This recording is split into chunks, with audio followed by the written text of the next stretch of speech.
I, and many of you, have been waiting for this to be updated for literally years. Some people's secret and not so secret left field iPad choice. And guess what? The iPad mini 7 is finally here. And it just turned up at my door. That means it's time for a hands-on review so you can work out what's new, if this is better than the last one, and what it's good for, as well as whether you should upgrade. Quick answer? Kind of. And thank you to me for sponsoring my own video with my minimal icon packs. They are good though.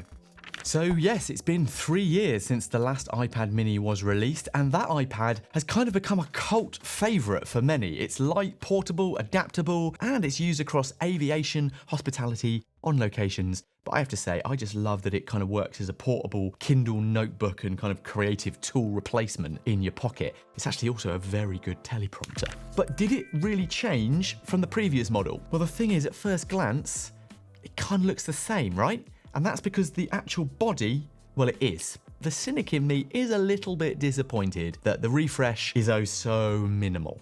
Yeah, very nice. The bezels are the same. The front-facing camera is in the same side-on position, and it still has the lovely but nonetheless Retina display. It hasn't made the leap to OLED like the iPad Pros before it. And yes, it does now have a few lovely new colours, and there's some matching folios and all of that, but it's not exactly a mind-bending change from the outside. But hold on a moment, because it's the internals and the software that makes it kind of appealing. This is the cheapest route to using Apple Intelligence out there today. The main headline here is that the iPad mini 7 gets the A17 Pro chip that comes from the iPhone 15 Pro, and it gets Apple Intelligence. And that means it's boasting a 25% hardware performance jump from the last iPad mini, and most significantly, the new neural engine in there will offer 2 times the processing power, making it absolutely primed for that super clever Siri when we eventually get it. And it's a super powerful mobile chip, which is good because this is a tiny mobile device. But the best benefit, this still comes in at a starting price of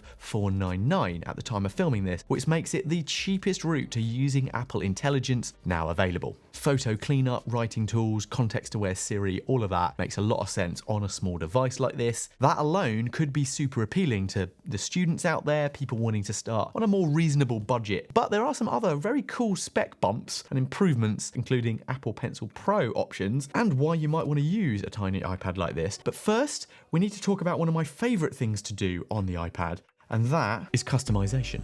Now, since the iPad mini comes loaded with iPadOS 18, you can get those cool new customization features of moving apps around, and they can be free wherever you want them. You get these lovely color changing options. But personally, if you want to go a little bit further, I would use shortcuts and my minimal icon and cover packs. These allow you to essentially use the Apple shortcuts and customization features to create a calm and clean, minimal, coherent look right across your device. I love it for how it helps me focus and avoid distractions, and this latest look, inspired by Dieter Rams, who clearly inspired Johnny Ives, is a great solution for making the iPad mini what it's best for, simplifying and minimizing, and they just make it lovely to use. So if you fancy doing the same, jump to the link in the description and download my icon packs there. Press the like icon and get subscribed too while you're down there if you haven't. So let's talk about the other reasons to choose the iPad mini 7. Well, I think this is offering a few cool features and updates that really make the new mini rather exciting as a new proposition. It's good to see that the base storage option jumps from 64 to 128 gigs as starting storage at the same price, and now this changes the top end from 256 gigabytes up to 512. Personally, I'd go for the higher level, at least